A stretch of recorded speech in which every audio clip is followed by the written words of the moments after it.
வணக்கம் நண்பர்களே. தமிழ் சினிமாவின் திரைக்கதை மன்னன், மக்களின் இயக்குனர் கே. பாக்யராஜ் அவர்கள் சினிமாவில் நுழைந்து 50 ஆண்டுகளை நிறைவு செய்துள்ளார். 1979இல் சுவரில்லாத சித்திரங்கள் மூலம் இயக்குனராகவும் நடிகராகவும் அறிமுகமான இவர் 80களில் ரஜினி, கமலுக்கு இணையாக ஒரு தனி சாம்ராஜ்யத்தையே உருவாக்கினார் என்று சொன்னால் அது மிகையல்ல. அவரது 50வது ஆண்டில் அதிகம் பேசப்படும், தவிர்க்க முடியாத 10 கிளாசிக் படங்கள் எவை?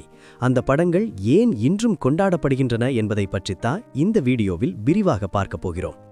முதலாவதாக, பாக்யராஜ் என்கிற கலைஞனை உலகுக்கு அறிமுகப்படுத்திய சுவரில்லாத சித்திரங்கள். பாரதி ராஜாவிடம் உதவி இயக்குனராக இருந்து இந்த படத்தின் மூலம் ஹீரோவாகவும் இயக்குனராகவும் அவதாரம் எடுத்தார். ஒரு சாதாரண முகத்தை வைத்துக்கொண்டு ஹீரோவாக ஜெயிக்க முடியும் என நிரூபித்த முதல் படம் இது. அடுத்து, அதிகம் பேசப்பட்ட படம் ஒரு கை ஓசை. பேச முடியாத ஒரு ஊமை இளைஞனுக்கும் டாக்டருக்கும் இடையிலான கதை. வசனமே இல்லாமல் வெறும் திரைக்கதை மற்றும் சைகைகள் மூலமாகவே கதையை நகர்த்தி தான் ஒரு சிறந்த திரைக்கதை எழுத்தாளர் என்பதை அப்போதே நிரூபித்தார். மூன்றாவது படம் மௌன கீதங்கள். கணவன் மனைவிக்கு இடையிலான ஈகோ பிரச்சனையை இவ்வளவு அழகாக யாராலும் சொல்ல முடியாது. விவாகரத்து பெற்ற தம்பதிகள் ஒரே வீட்டில் வசிக்கும் சூழலை வைத்து எடுக்கப்பட்ட இந்த படம் இன்றும் பல குடும்பங்களுக்கு பாடம். இதில் வரும் டாடி டாடி சென்டிமெண்ட் காட்சிகள் எவர்கிரீன். நான்காவது, இன்று போய் நாளை வா. காதல் தோல்வியை கூட சிரித்துக்கொண்டே கடந்து செல்ல கற்றுக் கொடுத்த படம் இது. அநேகமாக தமிழ் சினிமாவில் ஒரு தலை காதலை இவ்வளவு ஜாலியாக சொன்ன படம் வேறு எதுவும் இல்லை. இதில் வரும் பழனிசாமி கேரக்டர் இன்றும் மீம்ஸ் கிரியேட்டர்களின் ஃபேவரிட். ஐந்தாவது, விடியும் வரை காத்திரு. பாக்யராஜுக்கு நகைச்சுவை மட்டுமில்லை, த்ரில்லரும் வரும் என நிரூபித்த படம் இது. ஒரு கடத்தல் நாடகமும் அதற்குள் நடக்கும் திருப்பங்களும் பாக்யராஜின் திரைக்கதை ஜாலத்திற்கு மற்றொரு சான்று. ஆறாவது, அந்த 7 நாட்கள். காதலியை அவரது முன்னாள் காதலினிடமே சேர்த்து வைக்கும் தைரியமான கிளைமாக்ஸ் கொண்ட படம். இதில் வரும் பாலக்காட்டு மாதவன் கதாபாத்திரம் தமிழ் சினிமாவின் பொக்கிஷம்.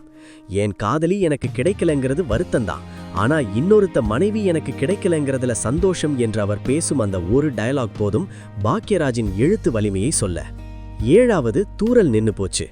மங்லீஸ் நம்பியார் காம்பினேஷன் மற்றும் அந்த ஏமாத்திட்டீங்களே மாமா சென்டிமெண்ட் மறக்க முடியாதது. இந்த படம் நகைச்சுவைக்கும் சோகத்திற்கும் சம அளவு முக்கியத்துவம் கொடுத்து மிகப்பெரிய வெற்றி பெற்றது. எட்டாவது, முந்தானை முடிச்சு.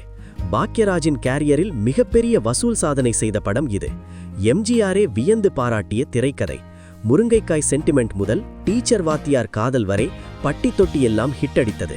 இந்த படம் 25 வாரங்களுக்கு மேல் ஓடி வெள்ளி விழா கொண்டாடியது. ஒன்பதாவது, சின்ன வீடு. ஹீரோ அழகாக இருக்க வேண்டும் என்ற விதியை உடைத்தவர் இதில் ஹீரோயினுக்கே முக்கியத்துவம் கொடுத்திருப்பார். தன் மனைவி அழகில்லை என்பதால் சின்ன வீடு தேடிச் செல்லும் ஒருவனின் கதை இது. சமூகத்தில் பேச தயங்கும் ஒரு விஷயத்தை தைரியமாகவும் நகைச்சுவையாகவும் கையாண்ட படம் இது. நடிகை கல்பனாவின் நடிப்பு இதில் மிகச் சிறப்பு. பத்தாவது, இது நம்ம ஆளு.